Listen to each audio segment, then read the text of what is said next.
Assalamualaikum warahmatullahi wabarakatuh. Perkenalkan, nama saya Novita Sari dengan NIM 210530094 dari Prodi Pendidikan Ekonomi Universitas Negeri Padang. Di sini saya akan mempresentasikan mengenai tugas akhir semester dengan mata kuliah pengantar ekonomi mikro dan dosen pengampu Ibu Tri Kurniawati SPD MPD. Selamat menyaksikan. Nah, di sini saya akan membahas mengenai konsep kelangkaan, opportunity cost, marginal, dan pasar yang efisien terkait dengan kondisi BBM di negara Indonesia. Yang pertama yaitu kelangkaan. Di sini kita bisa melihat pengertian bahwa kelangkaan itu adalah suatu kondisi di mana kita tidak bisa mencukupi sumber daya untuk memuaskan semua kebutuhan kita.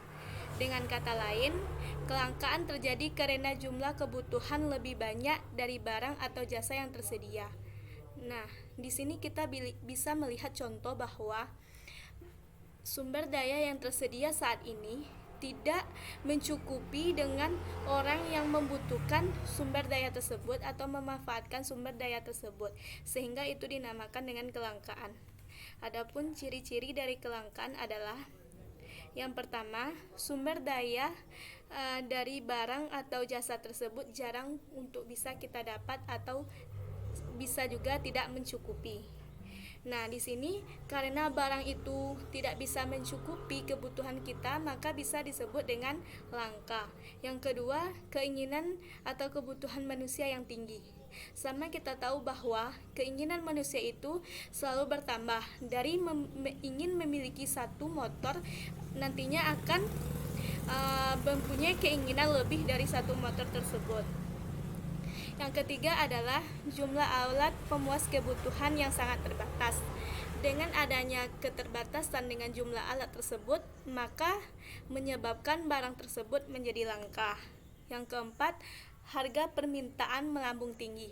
Harga permintaan melambung tinggi ini sebenarnya merupakan suatu akibat dengan kondisi kelangkaan, yang mana misalnya harga BBM dinaikkan itu karena ketersediaan sumber daya untuk mengelola menjadi BBM ini sudah terbatas, sehingga harga tersebut dinaikkan agar barang tersebut sedikit laku di tengah masyarakat. Namun demikian, hal tersebut masih akan tetap laku walaupun harganya mahal karena sangat dibutuhkan oleh masyarakat.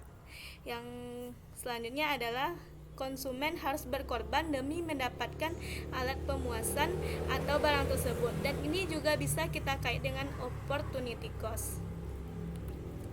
Selanjutnya adalah keterkaitan antara konsep kelangkaan ini dengan kondisi BBM di negara Indonesia saat ini adalah dengan dikeluarkannya beberapa kebijakan agar adanya pengurangan pemakaian terhadap BBM. Hal ini dilakukan agar ketersediaan sumber daya alam dari bahan BBM ini tidak semakin menipis dan juga agar lebih ramah lingkungan. Selain itu, BBM bisa dikaitkan dengan konsep kelangkaan karena BBM merupakan sumber daya alam yang tidak dapat diperbarui. Walaupun saat ini kita tahu bahwa ketersediaan dan juga persebarannya banyak, namun suatu waktu akan bisa habis dan mengalami kelangkaan. Karena BBM berasal dari minyak bumi, batu bara, dan gas alam. Keterkaitan lainnya adalah kenaikan harga yang terjadi pada BBM merupakan salah satu dampak yang dirasakan oleh masyarakat karena ketersediaan BBM tersebut dikategorikan langka. Jadi begini, dengan adanya kelangkaan yang terjadi pada BBM, terpaksa pemerintah ataupun pihak produsen menaikkan harga dari BBM tersebut agar persebaran BBM di tengah masyarakat itu bisa terbatas, sehingga ketersediaan BBM yang langka tadi bisa segera diatasi. Adapun penyebab dari kelangkaan tersebut adalah yang pertama pertumbuhan penduduk. Dengan semakin meningkatnya pertumbuhan penduduk, maka akan menyebabkan bertambahnya kebutuhan bagi penduduk tersebut, sehingga sumber daya yang ada itu pun akan semakin terbatas atau tidak mencukupi dengan orang yang membutuhkannya. Yang kedua adalah kemampuan produksi. Terkadang ada suatu perusahaan yang mengelola produksinya itu semakin berkurang atau kualitasnya semakin menurun, dan ini juga bisa menyebabkan kelangkaan. Yang ketiga adalah perbedaan letak geografis. Dengan adanya perbedaan letak geografis, maka akan menimbulkan suatu kelangkaan. Misalnya di daerah Dharmasraya memiliki banyak BBM, sedangkan di daerah lainnya itu persebarannya kurang merata. Yang keempat adalah pandemi. Dengan adanya pandemi juga bisa menyebabkan terjadinya kelangkaan pada suatu barang dan jasa. Dan yang kelima adalah bencana alam. Bencana alam ini juga bisa menyebabkan suatu barang dan jasa tersebut menjadi langka. Dan yang kedua adalah konsep opportunity cost. Pertama kita akan melihat pengertian. Pengertiannya adalah kemunculan biaya atau risiko karena manusia memilih mengorbankan suatu hal demi mendapatkan hal lainnya.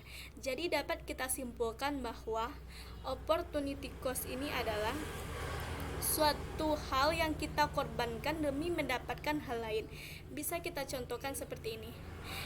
Kalau kita ingin membeli 1 liter bensin, maka kita harus mengorbankan keinginan kita untuk membeli 1 liter beras. Dan yang dikorbankan inilah yang dinamakan dengan biaya peluang atau opportunity cost. Dan kita bisa melihat ciri-cirinya. Yang pertama adalah biaya peluang biasanya merupakan suatu kebutuhan sekunder atau tersier. Nah, kita dapat melihat contoh bahwa di sini kita membahas tentang BBM. BBM ini bukanlah merupakan suatu kebutuhan pokok, tetapi merupakan suatu kebutuhan sampingan. Akan tetapi, kita lebih membutuhkan hal tersebut.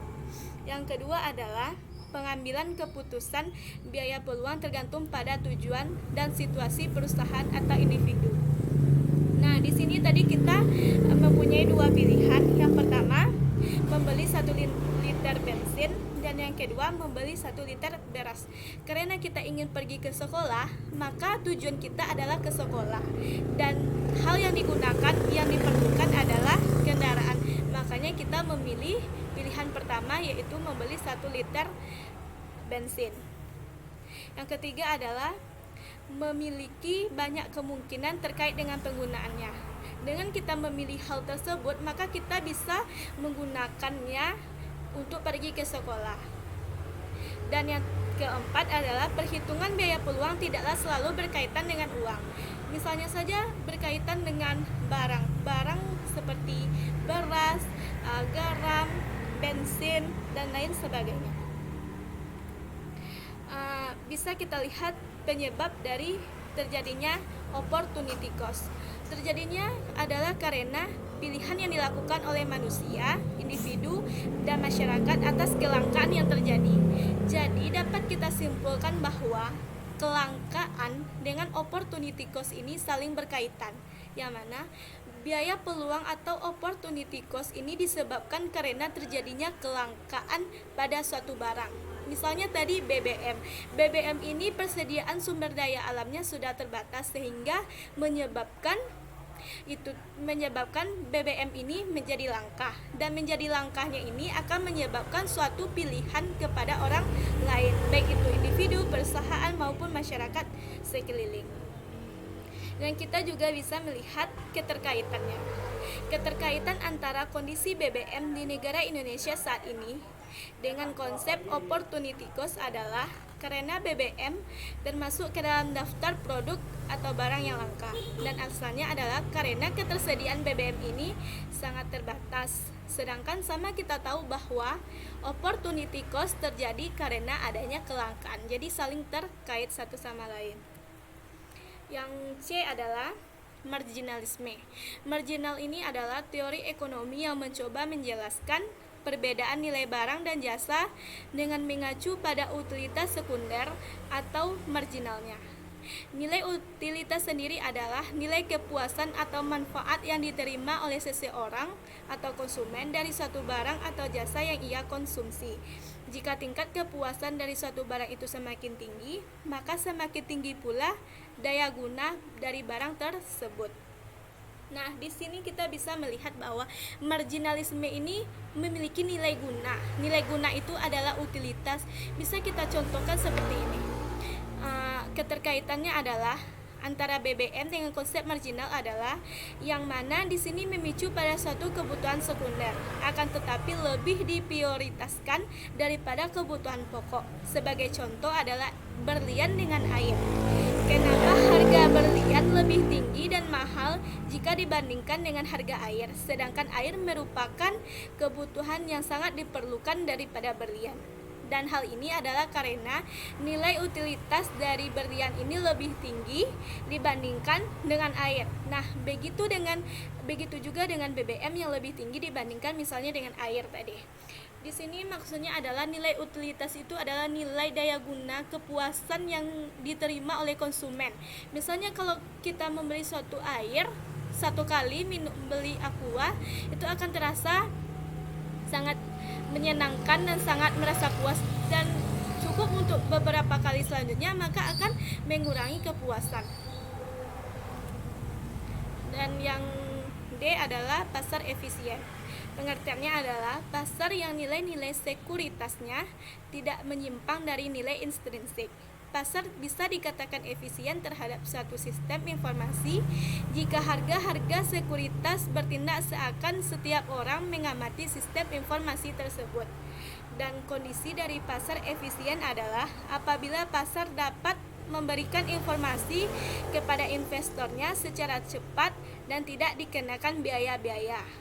Ada kompetisi yang sempurna, tidak dibatasi, dan semua individu memaksimumkan ekspektasi utilitasnya secara rasional. Keterkaitan antara pasar yang efisien dengan kondisi BBM di Indonesia saat ini adalah Pertamina merupakan suatu pasar monopoli yang mana tidak tergolong pada pasar persaingan sempurna, dan pasar ini juga bisa dikatakan sebagai efisien karena penerapan efisiensi dalam mencapai laba yang maksimum. Dan di sini juga dapat dikatakan bahwa penjualan BBM terjadi peningkatan kinerja operasi dari hulu ke hilir yang meningkat sehingga nantinya tercipta suatu pasar yang efisien. Selanjutnya kita akan membahas tentang kriteria penilaian terhadap kebijakan ekonomi. Yang pertama, kriteria itu ada 4. Yang pertama kita akan membahas tentang efisiensi. Dalam ilmu ekonomi, efisiensi ini digunakan untuk merujuk pada sejumlah konsep yang terkait pada kegunaan, pemaksimalan, serta pemanfaatan seluruh sumber daya dalam proses produksi barang dan jasa. Efisiensi ekonomi didasarkan pada konsep bahwa sumber daya itu langka. Oleh karena itu, tidak cukup sumber daya untuk memastikan bahwa aspek ekonomi berfungsi pada kompetensi tertinggi setiap saat. Fungsi atau tujuannya adalah yang pertama, untuk mencapai suatu hasil atau tujuan yang sesuai dengan yang diharapkan. Yang kedua, menghemat atau mengurangi penggunaan sumber daya dalam melakukan kegiatan. Yang ketiga, untuk memaksimalkan penggunaan seluruh sumber daya yang dimiliki sehingga tidak ada yang terbuang percuma. Dan penilaian terhadap kebijakan pemerintah dalam mengurangi monopoli Pertamina, mengurangi subsidi, dan menghapus BBM menurut kriteria efisiensi adalah sudah tepat. Kenapa demikian? Karena kebijakan ini akan bisa mencapai pada kegunaan pemaksimalan serta pemanfaatan seluruh sumber daya dalam proses produksi barang dan jasa tanpa adanya pemborosan atau terbuang secara percuma. Dengan adanya kebijakan ini, maka kelangkaan dari sumber daya alam untuk pembuatan BBM akan bisa diatasi dengan baik. Yang kedua adalah equity, adalah konsep atau gagasan tentang keadilan dalam ilmu ekonomi, khususnya yang berkaitan dengan perpajakan atau ekonomi kesejahteraan. Lebih khusus lagi, ini merujuk pada kesempatan hidup yang sama tanpa memandang identitas untuk menyediakan semua warga negara dengan pendapatan barang dan jasa minimum yang sama atau mendasar untuk meningkatkan dana dan komitmen redistribusi. Penilaiannya adalah, menurut pendapat saya, kebijakan pemerintah mengurangi monopoli Pertamina, mengurangi subsidi dan menghapus BBM ini jika kita nilai dari kriteria equity maka sudah tepat. Karena di sini akan mencapai suatu kesejahteraan bagi semua masyarakat dan dengan mengurangi kebijakan monopoli. Kan sama kita tahu bahwa Pertamina ini menerapkan kebijakan monopoli, yang mana kebijakan monopoli ini itu akan mengganggu kesejahteraan kehidupan masyarakat karena mereka tidak melihat kondisi perekonomian masyarakat. Mereka menentukan harga sesuka hati mereka tanpa memandang atau memikirkan dampak pada masyarakat luas. Yang ketiga adalah growth. Diartikan sebagai upaya untuk meningkatkan kapasitas produksi untuk mencapai penambahan output suatu wilayah dengan pengukuran tertentu. Biasanya teknik pengukuran yang digunakan adalah produk domestik bruto atau PDB dan produk domestik regional atau PDRB.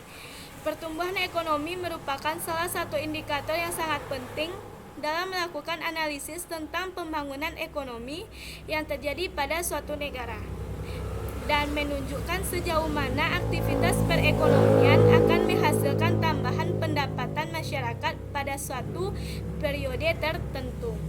Penilaiannya adalah kebijakan pemerintah mengurangi monopoli Pertamina, mengurangi dan hapus BBM. Menurut saya sudah mulai tepat. Kenapa demikian? Karena dengan adanya kebijakan ini, maka monopoli pada Pertamina akan hilang dan laju pertumbuhan ekonomi akan semakin membaik. Dan dengan adanya pengurangan subsidi yang diberikan, maka akan mempercepat laju pertumbuhan ekonomi. Begitu juga sebaliknya, jika pertumbuhan ekonomi tidak berjalan dengan baik, maka akan berdampak pada penurunan kesejahteraan bagi masyarakat. Yang keempat adalah stability. Adalah ketika indikator makroekonomi bergerak pada arah yang menguntungkan dan tidak banyak berubah dari waktu ke waktu. Indikator tersebut mencakup pertumbuhan ekonomi, inflasi, nilai tukar, dan suku bunga. Dan juga bisa diartikan sebagai keadaan di mana pertumbuhan ekonomi berlangsung secara terkendali dan berkelanjutan. Artinya, pertumbuhan arus barang atau jasa dan arus uang berjalan dengan seimbang. Penilaiannya adalah, menurut pendapat saya, kebijakan pemerintah mengurangi monopoli Pertamina, mengurangi subsidi dan menghapus BBM, jika dinilai dari kriteria ini, maka ada ketepatan dan juga tidaknya. Hal ini bisa dikatakan tepat adalah karena kebijakan ini akan dapat menstabilkan kegiatan ekonomi negara Indonesia dan akan bergerak pada arah yang menguntungkan. Dengan adanya kebijakan ini, maka akan membuat masyarakat menjadi lebih sejahtera karena monopoli berkaitan dengan masyarakat yang membutuhkan BBM. Namun ada juga ketidakstabilan, yaitu Pertamina itu sendiri yang mana merasa akan dirugikan. Dan yang terakhir, harapan saya terhadap kondisi BBM di negara Indonesia dengan adanya kebijakan pemerintah tersebut adalah, sebagai seorang warga negara Indonesia dan sekaligus sebagai seorang mahasiswa, dengan adanya kebijakan ini hendaknya benar-benar dapat diimplementasikan secara nyata sesuai dengan pemaparan pada artikel ini. Dan harapan saya, kebijakan ini hendaknya juga sesuai dan tepat dengan ketentuan kriteria penilaian kebijakan yang meliputi efisiensi, pertumbuhan penduduk, stability, dan juga equity. Sekian presentasi dari saya. Kurang dan lebihnya saya mohon maaf. Wabillahi taufik wal hidayah. Wassalamualaikum warahmatullahi